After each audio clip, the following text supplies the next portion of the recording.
자, 완자의 파동 테스트. 파동은 앞부분 역학이나 뭐 전자기 부분에 비해서 쉬운 부분입니다. 그래서 조금만 공부하면 거의 뭐 90점 이상 맞을 수 있을 정도로 쉬운 부분이고, 딱 한 부분 좀 문제가 어렵게 나오는 부분이 전반사 부분이 있는데, 굴절률 식을 적용해서 풀이하는 문제죠. 거기도 뭐 문제 풀이 요령이 단순하기 때문에 몇 번만 숙달하면 됩니다. 처음부터 이제 파동부터 쭉 들어갈 텐데요. 그 완자 244페이지 파동의 발생부터 시작하도록 하겠습니다. 우선 파동이라고 하는 게 뭔지 알아야겠지. 파동이라고 하는 건 뭐냐? 파동의 정의. 파동은 진동이 퍼져 나가는 현상, 이걸 파동이라고 합니다. 진동이 퍼져 나가야 돼. 저기 이제 진동 에너지가 퍼져 나가는 거죠. 그때 어떤 물질이 제자리에서 지 혼자 진동 운동한다고 한다면, 이렇게 왔다 갔다 진동 운동한다고 한다면 이거를 그냥 단진동이라고 부릅니다. 그런데 옆에 있는 물질하고 연결돼 있어서 힘을 주고받는 상황에서 이게 올라갔다 내렸다 하면 연쇄적으로 이것도 올라갔다 내렸다 하고, 이렇게 계속해서 올라갔다 내렸다 하면서 옆으로 퍼져 나가는 거, 이거를 파동이라고 한다. 그때 이제 매질이라고 하는 건 파동을 전달하는 물질이고, 지금 이 공간상 교실 안에서 파동이 여러 개가 있죠. 뭐가 있습니까? 우선 빛도 하나의 파동이라고 볼 수 있고요. 빛은 나중에 이제 더 깊이 들어가면 입자니 파동이니 여러 가지 성질에 따라서 배울 텐데, 그 다음에 또 선생님이 말하고 있는 이 소리도 파동이죠. 소리, 음파도 파동이고, 이 소리가 어떻게 해서 전달이 될 수 있죠? 매질이 있으니까 전달될 수 있는 거지. 공기라는 매질에 의해서 전달이 되는 거죠. 매질과, 여기서 용어 정리를 잘 해줘야 되는데, 매질, 그다음 파원, 이 두 가지 용어를 먼저 정리를 해봅시다. 파원이라고 하는 거는 예를 들어서 이 공간 속에 있는 음파를 예로 들어봤을 때, 선생님이 지금 소리를 내고 있잖아요. 소리를 내고 있는 거는 선생님이 성대 근육을 움직여서 성대를 떨리게 만든단 말이야. 그러면 그 주변에 있던 공기가 같이 진동을 해서 바로 옆에 있는 공기입자를 쳐서 쭉 퍼져 나가는 거야. 그게 이제 음파의 진행 과정이라고 보면 되고, 그 음파의 파워는 뭐냐면 파동이 시작되는 근원을 얘기합니다. 파동의 근원, 파동이 시작되는 지점. 이 소리 같은 경우에는 선생님의 성대가 파원이 되겠죠. 거기서 출발을 해서 쭉 퍼져나가. 그 다음에 매질은 파동을 전달하는 물질이죠. 파동 에너지를 전달하는 물질을 매질이라고 합니다. 파원과 매질 두 가지 용어를 정리해봤고, 용어들이 계속 나올 겁니다. 그 용어들이 나올 때마다 이제 정리를 해주면 되겠고, 그 다음에 이제 파동을 분류해. 파동의 분류. 두 가지로 분류합니다. 파동의 분류. 먼저 이 매질이라고 하는 것에 대해 설명했는데, 매질이, 보통의 파동은 매질이 반드시 있어야 됩니다. 파동을 전달하는 물질이 있어야 돼. 왜? 공기가 없다면 내 소리가 안 들리겠죠. 그런데 매질이 필요 없는 것도 있어요. 그래서 매질의 유무에 따라서, 매질의 유무, 매질이 반드시 필요하냐, 아니면 매질이 없어도 진행할 수 있냐에 따라서 두 가지로 나눠요. 매질이 반드시 필요한 거, 이걸 뭐라고 하냐면 역학파 또는 탄성파, 이렇게 불러요. 역학파, 탄성파, 이런 것들은 보통의 파동입니다. 매질이 반드시 필요한 거야. 음파 같은 경우에는 뭐 공기가 매질이 될 수도 있고, 아니면 물이 매질이 될 수도 있어요. 물에서는 훨씬 더 빠른 속도로 진행하죠.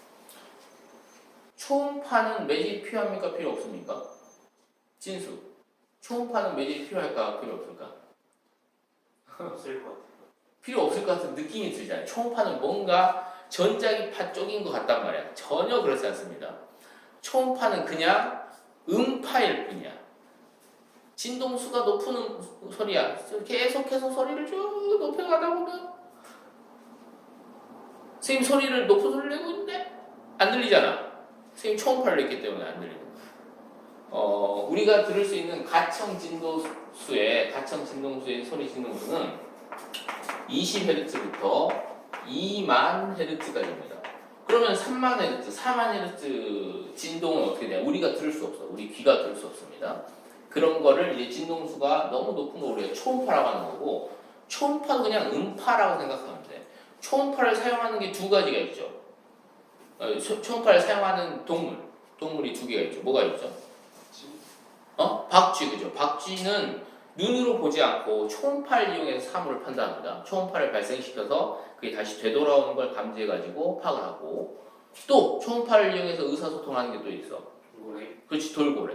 너희들 돌고래 쇼 같은 데 가보면 돌고래 소리 어떻습니까? 끼익 하지 막 이렇게 높은 소리를 내지. 그러니까 그 돌고래가 내고 있는 초음파 영역대보다 낮은 소리가 우리가 가끔 들리는 거고, 초음파를 이용해서 의사소통하는 것들 두 가지. 초음파는 그냥 음파야. 그러니까 역학파입니다. 초음파도 역학파, 탄성파가 돼. 그 다음에 매질이 필요 없는 거. 이건 딱 한 가지 종류예요. 전자기파라고 부르는 거예요. 전자기파. 전자기파는 매질이 필요 없습니다. 물론 매질이 있어도 진행할 수 있어. 전자기파는 또 이건 전자기파 안에는 여러 가지가 있죠. 뭐가 있냐면 뭐 X선 전자기파입니다. 그 다음에 뭐가 있을까? 빛, 가시광선. 우리가 빛이라고 하면 보통 가시광선을 얘기하잖아요. 빛, 가시광선. 그 다음에 적외선, 자외선. 그 다음에 라디오파. 그 다음에 마이크로파. 이런 거 전부 다 전자기파예요. 이 전자기파들은 전자기파는 매질이 필요 없어. 그 말은 매질이 있어도 진행할 수 있고 매질이 없어도 진행할 수 있다는 거야. 여기서 하나 더 외우고 가보면 전자기파는 매질이 없을 때 빠를까 매질이 있을 때 빠를까? 매질이 없을 때 제일 빠릅니다. 빛의 속도로 전자기파는 진행을 하고 그 매질이 없는 진공 상태에서 가장 빨라. 공기 중에서는 진공보다 약간 느리거든. 근데 거의 큰 차이가 없기 때문에 전자기파의 속도, 즉 빛의 속도는 공기 중이나 진공이나 거의 같다라고 봅니다. 그 다음에 물에서는 더 느리고 다이아몬드, 투명한 이 다이아몬드에서는 더 느리고 이렇게 매질이 있으면 속도가 더 느려진다. 매질이 밀할수록 속도가 더 늘어진다. 이렇게 알고 되고 여기 전자기파 배울 때 그거 알아놓으세요. 매질이 밀할수록 전자기파의 속력이 느려진다. 매질이 밀할수록 속도가 느려진다. 이것도 간단하게 메모를 해놓고요. 파동을 우선 첫 번째 매질의 유무로 한번 분류를 해봤고 또 분류를 할 수 있어. 어떻게 분류할 수 있냐면 파동의 분류. 이번에는 다른 기준에 따라 인간을 뭐 남자 여자로 구분할 수도 있고 뭐 황인종 백인종 이렇게 구분할 수도 있고 뭐 다양하게 구분할 수 있죠. 다양한 기준에 따라서. 그런 것처럼 파동도 매질의 유무에 따라서 이렇게 두 가지로 분류할 수 있다고 한다면 또 다른 기준으로 이건 너희들 초등학교 때부터 많이 봤었을 거야. 어떤 기준에 따라 분류하냐면 파동의 진행 방향, 그러니까 파동 에너지가 퍼져나가는 방향, 진행 방향과 파동의 진행 방향과 매질의 진동 방향이 어떻게 되냐에 따라서 분류할 수 있어. 교재를 잘 찾아가 보면서 필기를 보충하기도 하고 교재 안 나 있으면 적기도 하고 하면서 해보세요. 이 두 개가 서로 수직인 경우 파동의 진행 방향과 매질의 진동 방향 이거 자꾸 말을 하면서 되뇌이면서 외워줘야 됩니다. 파동의 진행 방향, 즉 파동의 에너지가 나아가는 방향과 매질 입자가 진동 방향에 따라서 이 두 가지가 서로 수직인 거, 서로 나란한 거에 따라서 분류를 합니다. 여기서 하나 더 첨언을 하고 진행을 해보면 파동의 가장 근본은 뭐냐면 파동이 진동이 퍼져나가잖아. 에너지만 퍼져나가는 거야. 파동 에너지만 퍼져나가는 것이지 매질 입자가 진행해 나가는 건 아닙니다. 매질 입자는 뭐 하냐? 제자리에서 진동만 한다. 그게 파동의 가장 기본적인 거야. 선생님이 이렇게 소리를 내고 있는데 매질, 공기 입자라고 하는 매질에 의해서 전달이 되고 있잖아요.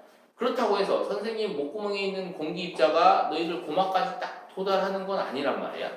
그냥 여기 있는 공기입자들은 위치가 변하지 않아. 이동하지 않아. 공기입자들은. 공기입자는 제자리에서 진동만 할 뿐이고 이 진동 에너지만 쫙 퍼져나가는 거야. 1초에 340m를 가는 빠르기로 340m/s의 빠르기로 진동 에너지가 진행할 뿐이고 공기 입자는 제자리에서 진동한다. 그래서 이런 게 있죠. 자, 물결파를 예로 들었을 때 이거 지난 시간에 선생님이 잠깐 질문했었는데 지난 시간에 안 온 사람들한테 선생님이 질문해볼까요? 신수한테만 질문해볼까요? 물결이 이렇게 치고 있어. 물결파는 이 둘 중에 이제 횡파 여기에 속한단 말이야. 횡파. 파도가 이렇게 오른쪽으로 쫙 진행하고 있다고 해보세요. 출렁출렁하면서. 이 말은 무슨 말이냐면, 좀 시간이 지나면 이 파도가 이런 형태로 바뀐다는 거야. 이런 형태로 바뀌고, 좀 시간이 지나면 또 이 파도가 이런 형태로 바뀐다는 걸 의미합니다. 그러니까 뭔가 오른쪽으로 진행하는 것처럼 보이잖아요. 그죠? 이런 거. 그때 지금 하얀 색깔일 때 여기에 나뭇잎이 이렇게 있었어. 이 나뭇잎은 물 입자의 이동에 따라서 움직일 텐데, 물 입자의 이동에 따라서 나뭇잎이 움직일 텐데, 시간에 따라서 이렇게 진행합니까? 아니면 그렇지 않습니까?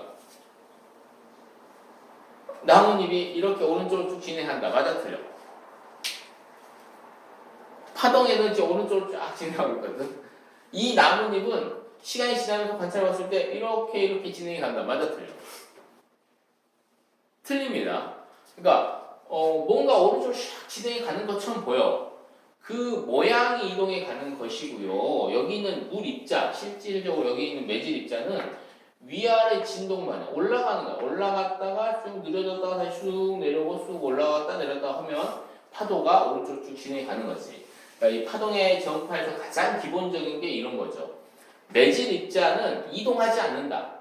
진동만 한다. 제자리 진동만 한다. 근데 요놈 보면 이 물결파 같은 경우 보면 파동 에너지 진행 방향과 매질 입자의 진동 방향이 어떻습니까? 서로 수직이지. 진행 방향과 진동 방향이 서로 수직이야. 그래서 이런 것들을 횡파라고 한다는 거야. 그 횡파의 예가 뭐가 있냐면 물결파가 있는 거지. 이런 물결파.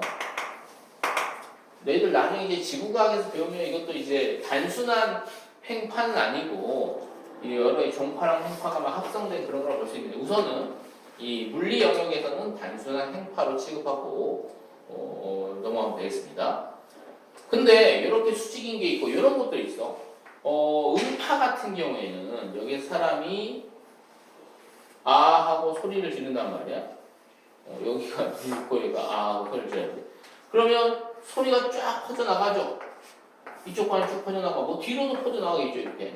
여기서 소리를 발생시키면 사방으로 쫙 퍼져나간단 말이야. 소리가 이렇게 쫙 퍼져나갈 때 여기 있는 공기 입자는 어떻게 진동하냐? 이렇게 진동하냐? 아니라는 거야. 소리 같은 경우에는 음파 같은 경우에는 파동의 진행 방향과 나란하게 이렇게 왔다 갔다 하면 돼. 여기서도 파동의 진행 방향 이쪽이니까 여기 있는 입자가 이렇게 왔다 갔다 해. 이거는 파동의 진행 방향과 음파의 진행 방향과 매질 입자의 진동 방향이 나란하지. 이런 것들을 우리가 뭐라고 하냐면 종파라고 해요. 종파의 대표적인 예가 음파의 소리. 몇 가지 더 적어볼까요? 횡파의 예가 물결파. 그 다음에 이 전자기파도 횡파입니다. 전자기파도 횡파. 그 다음에 뭐 중학교 교육까지 배웠던 지진파의 S파가 또 횡파야. 지진파의 S파. 지진파 S파가 있고 P파가 있죠? 지진파의 P파가 종파이고. 이 정도로 예시를 알아두면 되겠습니다. 파동에 분류할 때 두 가지 선생님 분류를 했는데 이것보다 여기 제일 많이 나오죠. 파동의 분류. 횡파와 종파로 분류하는 거. 어떤 것들이 횡파가 있고 횡파는 어떤 걸 의미한다? 요거 용어. 파동의 진행 방향과 매질의 진동 방향에 따라서 두 개가 수직이면 횡파, 두 개가 나란하면 종파다. 이렇게 분류를 잘 해놓으면 되겠고요. 그 다음에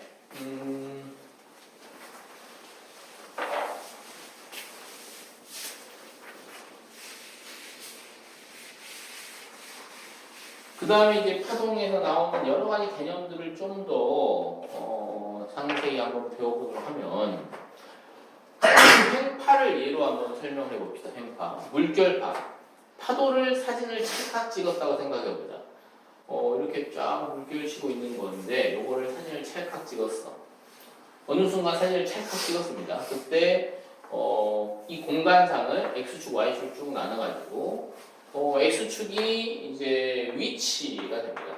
어느 위치냐? 여기를 원점으로 놨을 때 뭐 1m, 2m, 3m인 지점이겠죠. 그래서 위치가 될 테고 그 다음에 이놈이 위쪽 방향, Y축 방향으로 오르락내리락 하잖아요. 요걸 이제 변이라고 해줍니다. 변이. 여기는 이제 진동 중심이라고 해. X축을 진동 중심이라고 불러줘요. 진동 중심에서 위아래로 얼마만큼 올라갔냐? 이걸 이제 변이라고 합니다. 그때 어느 순간 사진을 찰칵 찍었을 때 각 지점들의 명칭이 있어. 가장 Y축 방향으로 높은 곳에 있는 여기를 뭐라고 하냐면 마루라고 하고 가장 아래로 많이 내려온 거 여기를 골이라고 합니다. 여기도 마루고 여기도 골이 되겠죠. 그리고 이 진동 중심에서 마루까지의 길이, 요 길이를 우리가 뭐라고 하냐? 또는 골까지의 길이. 여기를 진폭이라고 부릅니다. 진폭은 영어로 amplitude라고 해서 기호로는 A로, 대문자 A로 보통 많이 표시를 해줍니다. 그 다음에 파동이 계속 반복적인 형태를 띠고 있잖아요. 그 한 개의 단위를 한번 잘라보는 거예요. 마루에서부터 마루까지 딱 잘라도 이게 하나의 단위가 계속 반복되는 거고 그 다음에 골에서부터 골까지 잘라도 하나의 단위가 계속 반복되는 거고 여기서부터 이 진동 중심에 있는 곳에서부터 여기까지 잘라도 하나의 단위가 반복되는 거죠. 그래서 이 길이를 뭐라고 하냐면 파동이 반복되는 하나의 단위를 우리가 단위의 길이를 한 파장이라고 합니다. 여기서부터 여기까지가 여기서부터 여기까지 보통 이렇게 쪼개가지고 여기를 파장이라고 합니다. 파장은 영어로는 웨이브 랭스라고 해서 파의 길이라고 부릅니다. 파의 길이. 이걸 이제 파의 개수로 따질 때도 있어요. 여기 이만큼 여기까지 하면 파가 몇 개 들어있냐? 2개 들어있다. 이렇게 말할 수 있거든. 그래서 파의 개수를 의미할 때도 파장이 들어가는 거고. 자, 파동의 길이. 파장은 기호로는 웨이브 랭스인데 이거를 기호로는 이렇게 써서 람다라고 했습니다. 람다. 그리스 문자 람다를 써서 파장을 표현합니다. 람다는 보통 이제 파장에서 많이 파장을 표시할 때 많이 사용되는 거고요. 파장. 이 길이를 의미한다는 거야. 지금 우리가 파악하고 있는 게 이게 뭐냐면 물결파를 예로 들어서 우리가 알아보고 있는 거고 물결파를 어느 순간 사진을 찰칵 찍었을 때 모습이라는 거야. 정지한 사진에 대해서 우리가 분석하고 있는 겁니다. 이게 파장이고 이렇게 됩니다. 그 다음에 마루, 골, 그 다음에 진동 중심, 진폭, 파장까지 설명을 했고요. 그 다음에 이게 시간이 지나면 파동이라고 하는 건 진동이 퍼져나가는 현상이니까 시간에 따라서 뭔가 모양이 변할 거란 말이야.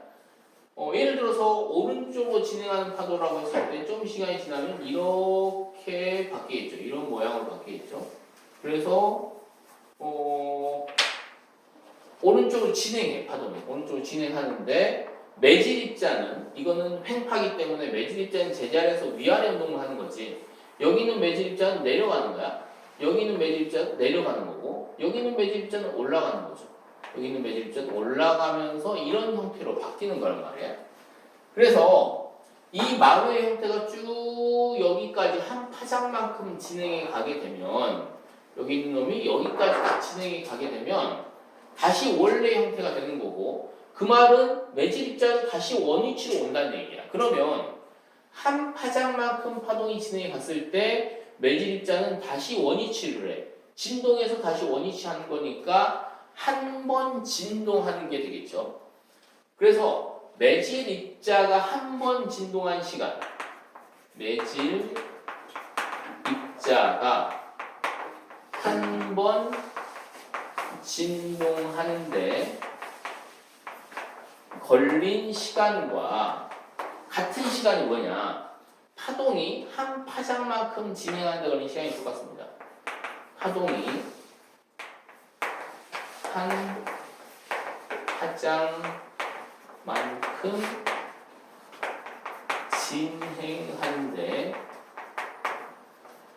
진행하는데 걸린 시간, 이 두 개는 같습니다. 이 두 개, 이걸 뭐라고 하냐? 이거를 주기라고 해요. 주기적인 왕복 운동이잖아요. 거기에서 이 단위 시간을 주기라고 부른다. 주기는 간단하게 대문자 t로, 타임이니까 시간이니까 대문자 t로 표현을 하고요. 단위는 세컨드가 되겠지. 단위는 몇 초 걸렸다 이렇게 말해줍니다. 이러한 정의들은 외워놔야 됩니다. 매질입자가 한 번 진동하는 데 걸린 시간, 파동이 한 파장만큼 진행하는 데 걸린 시간, 이게 주기가 됩니다. 그러면 파동의 속력, 파동이 진행하는 속력, 이거 매우 중요한 부분인데, 파동의 속력, 파동이 얼마나 빠르게 진행하고 있냐, 이 파동의 속력을 우리가 지금 배운 문자들로 한번 표현해 볼 수 있을 것 같아요. 파동의 속력을 V라고 한다면, 속력이라고 하는 건 시간분의 거리죠. 한 주기 동안 얼마만큼 갑니까? 한 파장만큼 진행하지. 시간분의 거리. 한 주기 동안 한 파장만큼 진행이 간단 말이에요. 그래서 파동의 속력은 T분의 람다 이렇게 표현할 수 있어요. V는 T분의 람다, V는 T분의 람다 이렇게 외워주는 겁니다. 매우 잘 쓸 수 있는 거예요. 역학에서 FMA가 엄청 모든 문제에 다 적용이 됐듯이, 그리고 뭐 전자기 파트에서 V는 IR이라든가 전기 회로에서 이런 식들이 많이 적용이 됐듯이, 이거 파동의 파트에서는 요 식이 파동 모든 전체에 다 적용이 됩니다. 근데 우리가 또 하나의 개념을 또 배우면 주기라는 걸 배웠는데 진동수라는 개념도 또 만듭니다. 진동수는 영어로 frequency라고 해서 소문자 F로 이렇게 표현해 줍니다. 진동수는 말 그대로 진동한 횟수야. 얼마 동안의 단위 시간, 1초 동안의 진동한 횟수, 1초 동안 단위 시간 동안 매질 입자가 진동한 횟수를 진동수라고 합니다. 그럼 단위가 어떻게 될 거냐? 1초 동안 몇 번이니까 단위는 이렇게 되겠죠. 회 per second가 될 거야. 10회 per second. 회라고 하는 거는 뭐 기본 단위가 아니니까 그냥 세크분의 1이 기본 단위가 되죠. 이거는. 그래서 10회 per second는 1초에 10번 진동했다는 거야. 100회 per second는 1초에 100번 진동했다는 거고. 근데 회 per second를 우리가 뭐라고 표현하냐면, 뭐라고 표현하죠? 혹시 알고 계셨나요? 이렇게 쓰고 HZ로 쓰고 헤르츠라고 해요. 헤르츠. 10헤르츠. 1초에 10번 진동하는 거. 아까 선생님이 설명 나왔잖아요. 우리가 들을 수 있는 가청 진동수는 20헤르츠에서부터 2만 헤르츠까지다. 20헤르츠보다 더 낮은 거 안 들려. 선생님이 여기서 이렇게 막 공기를 진동시키잖아요. 주기적으로. 이거 몇 헤르츠 정도 됩니까? 한 5헤르츠 정도 되네, 그지? 이거 안 들려. 너무나 낮은 저주파기 때문에. 근데 이게 1초에 선생님이 한 20번 이상 흔들잖아요. 흔들면 이제 아주 낮은 소리가 하는 소리가 들리기 시작하지, 우리 귀에. 그러다가 이제 2만 헤르츠 이상 넘어가면 또 들리지 않는 거고, 너무 진동사가 커서. 근데 우리는 라디오를 들을 때 이런 거 많이 들어봤습니다. 99.9MHz, 88.8MHz 이런 거 들어봤잖아. 예를 들어서 뭐 100MHz라고 합니다.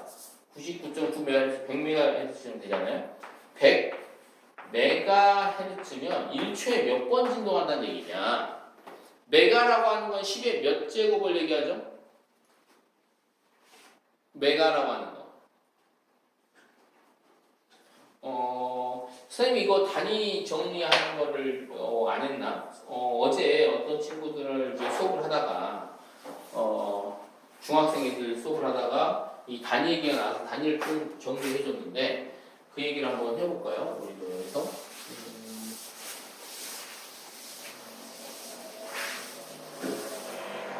우리가 금액을 적을 때 예를 들어서 이렇게 적습니다. 뭐 이렇게 적었다고 해보자. 이거 몇 원인가요? 몇 원이야? 1000만 원.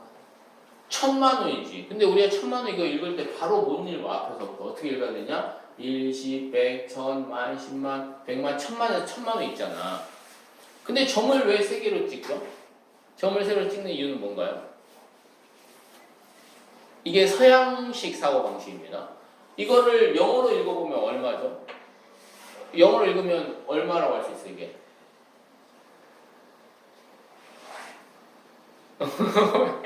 영어, 어? 10 million이잖아, 그죠? 10 million. 그러니까 10하고 million 읽어보시면 되잖아요, 그죠?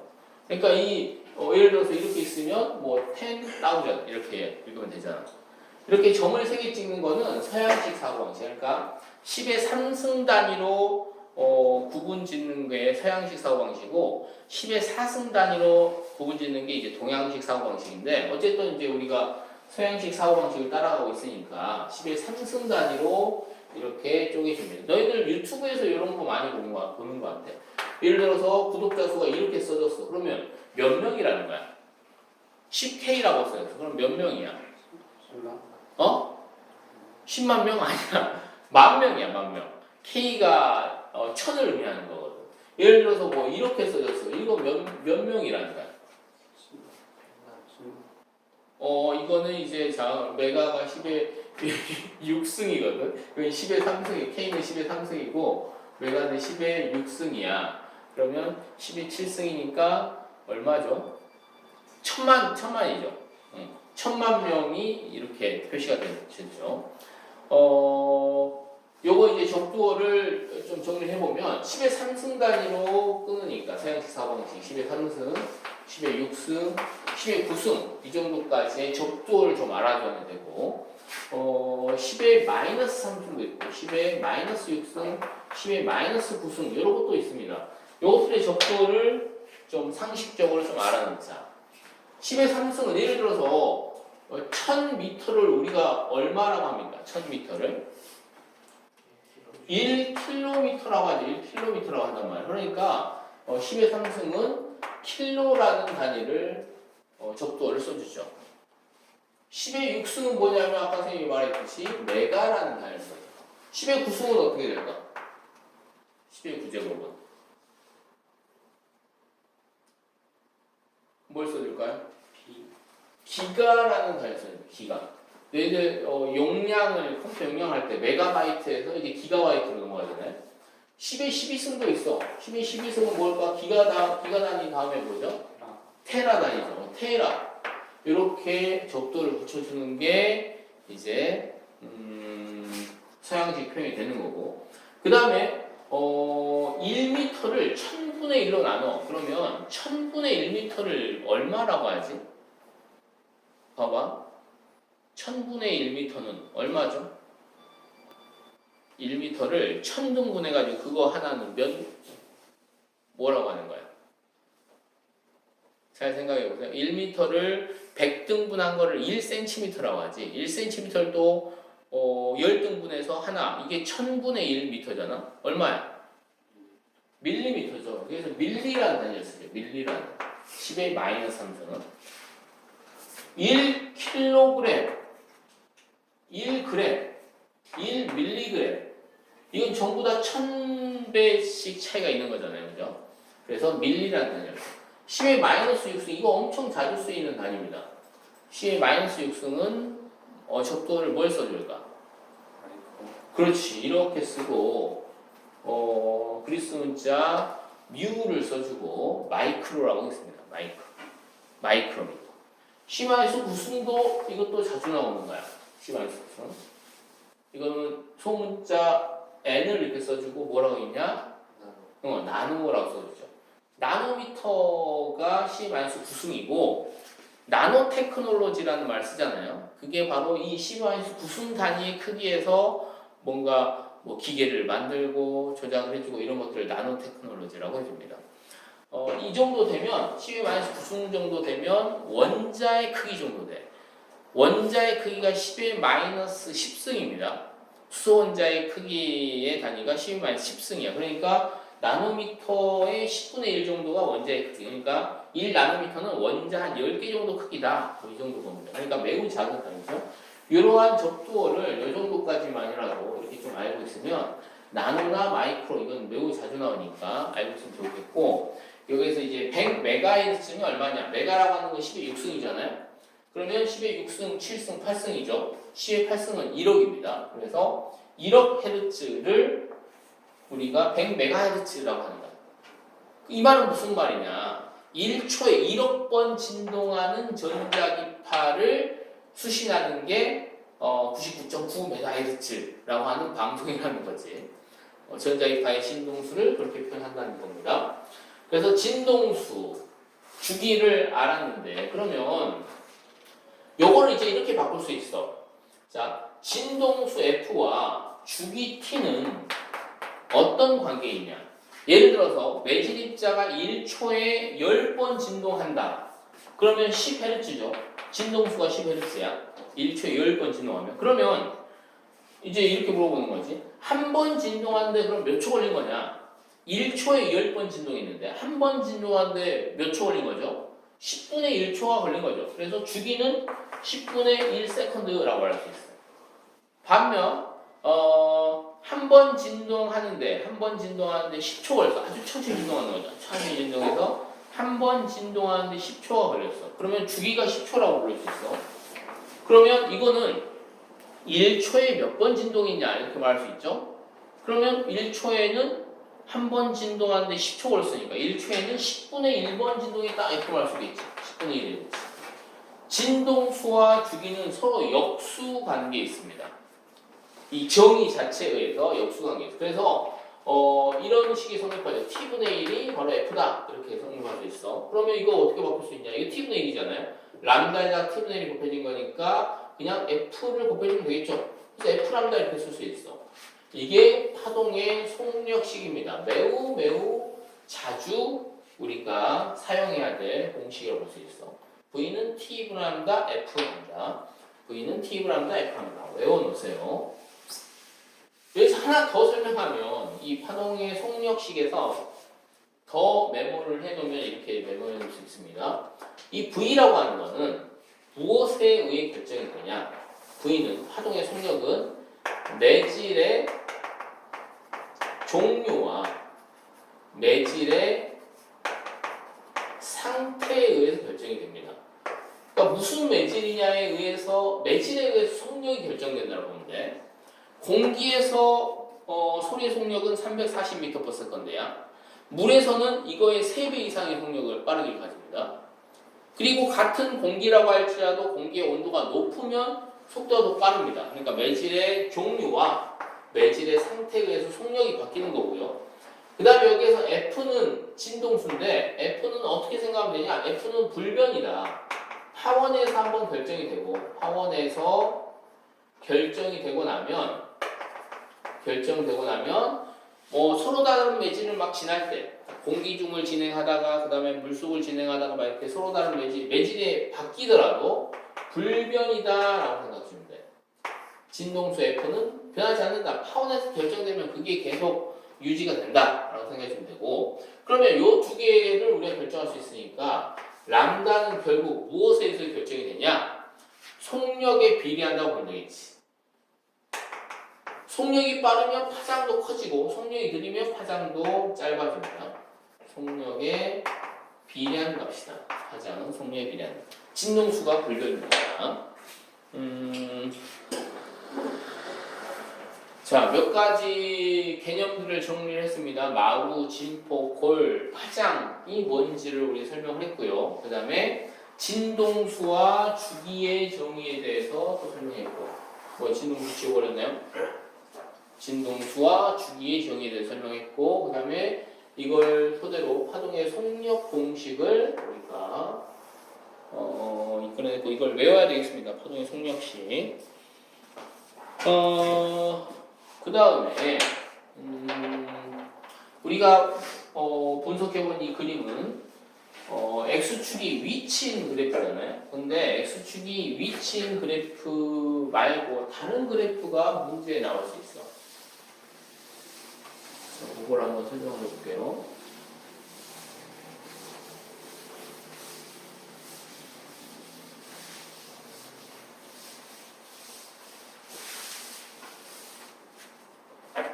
자, 이제 파동의 전파 단원의 문제를 풀다 보면 그래프가 딱 두 개가 나옵니다.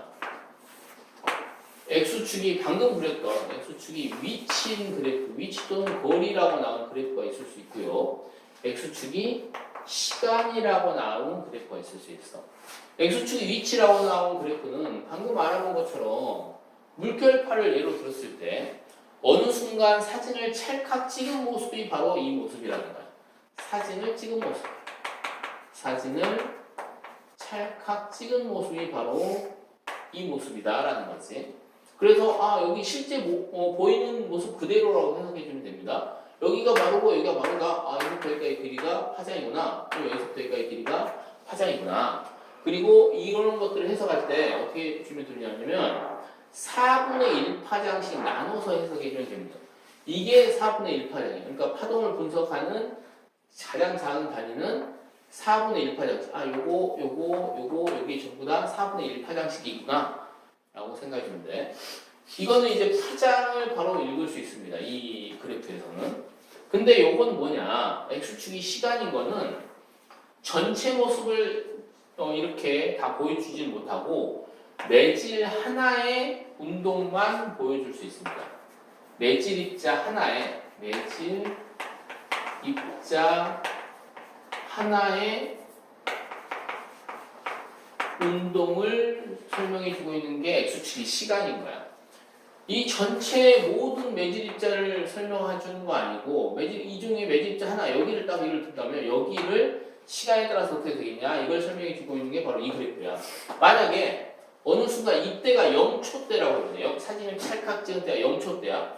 그러면 점점 이 파동은 이동이 갈 테니까 오른쪽으로 진행 파동하고 있을 때 이렇게 갈 테고 좀 더 시간이 지나면 어떻게 갈까요? 좀 더 시간이 지나면 또 이렇게 갈 때가 이렇게 가겠지. 이런 식으로 쭉 이동이 가겠죠. 그때 이 매질 입자는 어떻게 되겠어? 어떻게 될까요? 여기서 원점에서부터 위로 올라갈까요? 아래로 내려갈까요? 이렇게 바뀌었잖아. 아래로 내려가고 있잖아요. 그러니까 이 매질 입자는 그래프가 이렇게 그려질 겁니다. 매질 입자 하나의 운동을 표현한 게 X축이 시간이 그래프. 그러면 정중앙에서 매질 입자가 내려갔다가 올라갔다가 다시 여기에 딱 오는 순간 이때가 한 사이클을 완료한 시간이잖아요. 그러니까 이게 바로 여기서부터 여기까지 또는 이렇게 또 계속 그려져 있으면 여기서부터 여기까지 마루부터 마루까지 다 똑같죠. 여기서부터 여기까지 이 시간이 바로 주기를 의미한다. 여기서부터 여기까지가 주기 t를 파악할 수 있습니다. 그래서 X축이 시간인 놈은 바로 주기를 알 수 있고요. X축이 위치인 놈은 파장을 읽을 수 있다라고 생각하시면 되겠습니다. 그래서 그래프가 나오면 어떤 그래프인지 너희들 X축을 보고 어떻게 해석해야 될지를 제일 먼저 파악을 해줘야 돼. 여기까지 이해가 됐죠? 그 다음에 이제 굴절률까지 설명을 해야 되는데 굴절률 설명은 조금 쉬었다가 5분만 쉬었다 합시다.